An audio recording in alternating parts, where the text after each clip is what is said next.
Oi, pessoal. Essa semana eu vou falar um pouco sobre o controle digital, né? Como a gente coloca o controle dentro do computador aí, né? De placas de processamento. É, Só que assim, né? Eu vou fazer uma visão geral, né? Eu não vou falar muito sobre, porque isso é uma disciplina inteira. Então vai ser uma aula em que eu vou falar alguns conhecimentos básicos aí que vocês seria interessante de vocês terem, né, para que vocês entendam pelo menos como que se dá essa implementação, né, fazer a conexão lá com o controle, a disciplina de controle que vocês fizeram semestre passado, possivelmente, né?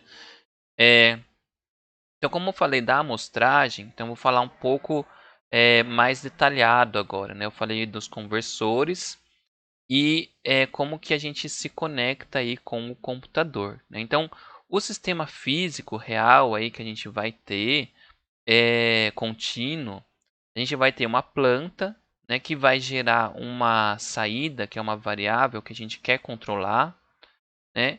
Esse y0 ele vai ser medido por um sensor. E o sensor ele vai ter a sua dinâmica própria, né? Então você pode considerar a dinâmica dele antes de você fazer diretamente, né, essa conexão com essa variável medida. Então veja que essa variável e essa daqui, elas não necessariamente são idênticas. Quando a gente fala de controle, né, lá a gente fala que elas são a mesma porque a dinâmica do sensor é desprezível. Mas aqui, né, a gente pode considerar a dinâmica do sensor, né, para que a gente tenha uma avaliação mais clara, né? Então a gente está fazendo tudo junto aqui. Daí o que acontece? Esse y, né, ele vai ser amostrado. E essa amostragem se dá por um chaveamento aqui. Ok? Então, esse chaveamento ele vai, né, acontecer é, entre um período e outro. Né? Então, a gente tem esse período T aqui. Né? Então, para cada tempo que completa esse período, ele fecha o chaveamento, né?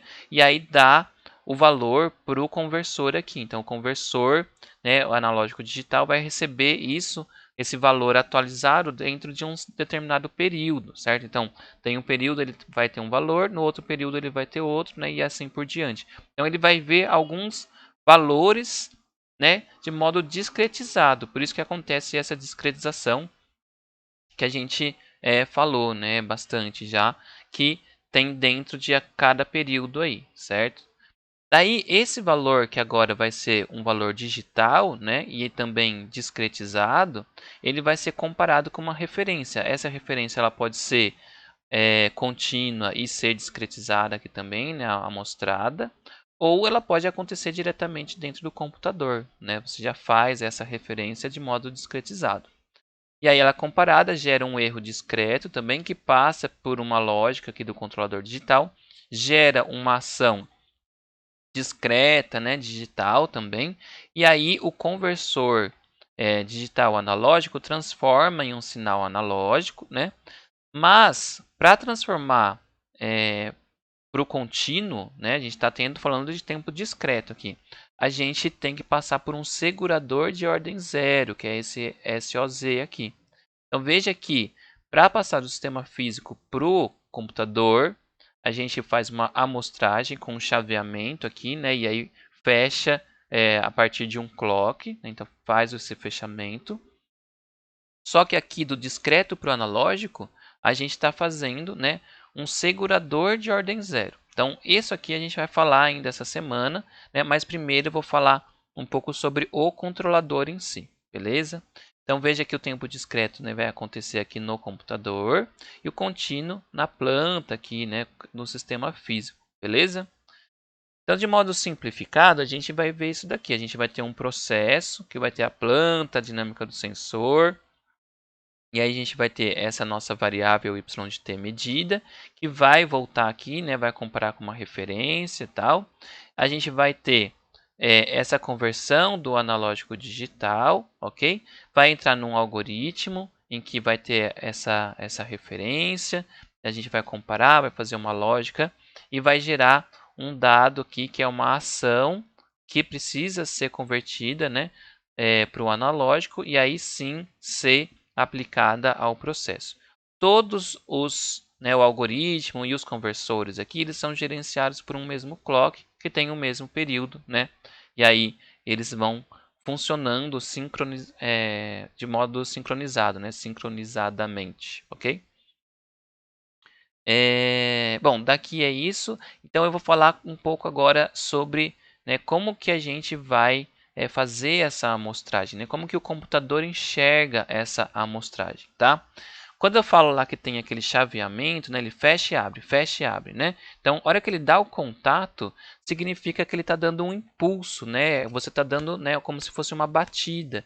Então, o que acontece? Ele olha o sinal onde está. Então, nesse tempo aqui, ele está aqui. Aí no próximo ele está aqui, né? No próximo está aqui. Então é como se fossem impulsos aqui a cada período, né? Ó, tô dando um impulso, né? E aí ele vê aonde que ele está, certo? O valor da função contínua. Então o preto é o processo que está funcionando lá normalmente, né? E o vermelho é o que o computador enxerga, né? Porque eu estou fazendo esses impulsos que são as amostragens, certo? Então o computador ele só enxerga esses pontos vermelhos aqui. E por não ser contínuo, né, ele não pode ser representado por uma transformada de Laplace. Lá, quando a gente fala de projeto de controle, a gente projeta um controle que é uma transformada de Laplace. Né? Aqui a gente não vai ter isso, não tem como ser isso, porque não é uma coisa contínua. Então, quando a gente fala de controle lá, na disciplina de sistema de controle, eu estou pensando em montar um sistema real, né? Então pode ser um sistema elétrico, um sistema mecânico, que vai ter aquela dinâmica, né? Que vão ter aqueles polos, aqueles zeros. Já aqui, quando a gente está falando de colocar o controle dentro do computador, a gente não tem essa dinâmica, né? A gente não vai conseguir fazer continuamente. A gente está falando de discreto. Então a gente precisa de uma outra transformada que vai nos dar essa dinâmica, ok? Que a gente vai saber como que é o funcionamento, que é a transformada Z. Então, como na transformada de Laplace, que tem o S, que é um número complexo, o Z aqui também vai ser um número complexo. Na verdade, a transformada Z ela é como se fosse o discreto equivalente, né, da transformada de Laplace. Laplace é uma transformada que usa integral, né? E aqui a transformada Z ela vai usar um somatório, certo?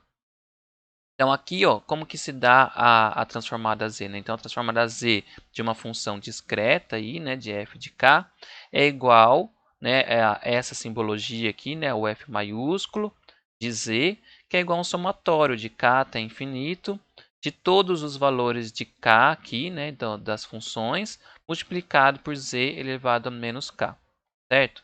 Então o que acontece? O f de zero eu vou colocar aqui, multiplicar por z elevado a zero. Eu vou somar com o f de 1 vezes o z elevado a menos 1. F de 2 vezes z elevado a menos 2, somando todo mundo, né, até infinito. Então veja que a gente tem, né, como fazer essa transformada aí com alguns exemplos. Então vou falar de impulso, por exemplo, tá? Quando a gente tem o k igual a zero aqui, a gente vai ter a função impulso igual a 1, certo? Então a gente tem a função impulso aqui igual a 1. Já quando k é maior que zero, né, a gente tem a impulso igual a zero, certo? Então ele só dá aquele pico e depois volta para zero. O que corresponde, né, a uma sequência de valores 1 e depois 0, 0, 0, 0, né, e assim por diante. Então, se a gente troca na nossa somatório lá, ó, o f de 0 vezes o z elevado a 0, z elevado a 0, na verdade é 1, né? Então, aqui, f de 0 só. Mais o f de 1, z elevado a menos 1, f de 2, z elevado a menos 2 e assim por diante. Se a gente troca os valores aqui, né, o que fica? Fica 1 mais 0, z elevado a menos 1, mais 0, z elevado a menos 2 e assim por diante. Ou seja, tudo isso daqui é zero, né, menos o primeiro valor que é 1. Então, a nossa transformada z para o impulso é igual a 1, certo? Bem trivial essa, né? Bem claro. Agora, já a transformada para o sinal degrau, né? Para a entrada degrau. f de kt vai ser igual a 1 se o k é maior ou igual a 0. Né? Então, o que acontece? Lá no começo ele vem de 0 aqui, né? Quando dá o 0, ele vai para 1. Então, é um degrau, certo? Se, né, o k for menor que 0, então se está antes do 0 aqui, ele é um valor 0. Então, para frente do 0 aqui, né, o que a gente vai ter? A gente vai ter uma sequência de valores que é tudo 1, né? 1, 1, 1, 1 e assim por diante. Então, o que acontece? Ó, a transformada ela vai ser o f de 0, né? A gente já viu isso daqui é igualzinho à anterior, porque isso aqui é a definição. Se a gente troca por valores 1 aqui, né, que fica 1 mais 1z elevado a menos 1, mais 1z elevado a menos 2, mais 1z elevado a menos 3, até infinito, certo? Isso daqui mostra porque que vocês aprendem séries, né? Quando vocês aprendem convergência de séries lá, essa série aqui, ela vai convergir para 1 dividido para 1 menos z elevado a menos 1, beleza? Então aqui, ó, a gente tem, né, essa definição, que é de 1, x quadrado, x ao cubo, x à quarta, né? Então, se a gente tem essa série aqui, ela converge para 1 dividido para 1 menos x, ok? A gente tem esse valor aqui já definido, porque, né, vocês aprenderam lá na convergência por séries, certo? Então, a gente tem essa transformada z aqui para a entrada degrau. Mas por que eu estou falando de transformada z? Né? O que é isso? Né? Então, a transformada de Laplace a gente fala quando a gente está usando o EDO. Né? E aí, o que acontece? Se a gente truncar a EDO aí para um dt, né? Um tempo período, aí, a gente consegue escrever uma equação de diferenças, né? Que chama aí quando a gente faz uma discretização. A gente vai ver um exemplo qualquer aqui. O 2x ponto, né, mais x é igual a y. O que é x ponto? É a gente pegar um xk qualquer, né, menos o anterior dele e dividir por um período, né, que a gente está pegando esses dois valores, certo? E multiplicar por 2, porque o 2 veio para cá. Mais o próprio xk é igual a um yk. Aqui, esse y, né, eu estou considerando que ele é quase estático, aí, né? Ele não tem nenhuma dinâmica, tá? Então, considerando que ele não, as derivadas dele aqui não vai me importar, ok? Então, por isso que yk aqui. Então, a hora que eu simplesmente, né, faço a transformada, o que acontece? O meu xk, eu vou fazer uma transformada para x. Já o xk menos 1 é a mesma coisa que eu fizer a minha transformada x vezes o z elevado a menos 1. Porque o z elevado a menos 1, né, eu estou falando, olha, eu tenho um atraso de um índice, ok? Então, aqui que vai entrar essa definição que é importante para a gente da transformada z aí, tá? Então, quando a gente tem o xk, a gente faz uma transformada para x, né? E o xk menos 1 vai ser a transformada x vezes o z a menos 1. Ah, se fosse menos 2 aqui, seria z elevado a menos 2, ok? E assim por diante, tá? Então, mesma coisa que o período passou, né? O x de k transformei para x, o y de k transformei para y. Daí, a gente fatora aqui, certo? E aí a gente faz que a relação do x por y é igual ao período dividido por 2 menos z elevado a menos 1 mais t. Beleza? Então, simplesmente, né, fiz aqui ó, o daqui foi um MMC, né? Então, ficou xt, passou para cá, aí eu fatorei, né? E esse t aqui passou multiplicando para lá, beleza? Simplesmente fiz a continha aí. Então, a gente tem essa transformada z. Então, a gente tem uma relação, né, de entrada e saída aqui, por exemplo, que nos dá uma relação que é da transformada z, que é o que a gente espera quando a gente vai fazer o controle, certo? Então, isso aqui a gente vai usar bastante na hora de fazer a implementação do controle no computador. A gente vai chegar numa transformada z e qual que é a equação de diferenças relacionada, né, que faz essa relação aqui, né? A gente vai sair daqui e chegar aqui, tá? A gente vai aprender isso aí no próximo vídeo, tá? Então, por exemplo, né, colocando aqui de modo mais geral, a gente vai escrever a relação entre a saída e a entrada, de modo que a gente consiga chegar numa equação de diferenças. Então, veja aqui, por exemplo, um outro exemplo. Né? A gente tem um yk mais um a1 yk menos 1 é igual a um b0 xk mais b1 xk menos 1, b2 xk menos 2. Então, fazendo a transformada de todo mundo, o que, que fica? Fica y, o a1 y z menos 1, né? Porque eu tenho esse atraso de z menos 1 aqui. Aí b0x, b1xz a menos 1, né? b2xz menos 2. Então, consigo fatorar o x aqui, passar dividindo, e o y também passo dividindo o 1 mais a1z a menos 1, né?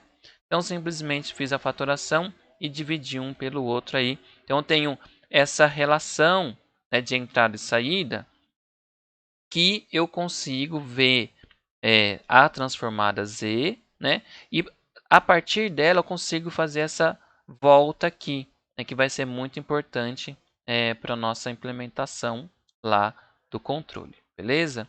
Então, era isso que eu queria mostrar nesse vídeo. E agora eu vou falar como que a gente parte, né, do controle do contínuo e chega na transformada z dele. Porque aí, tendo a transformada z, a gente consegue chegar na equação de diferenças. Beleza? Então, até o próximo vídeo, pessoal.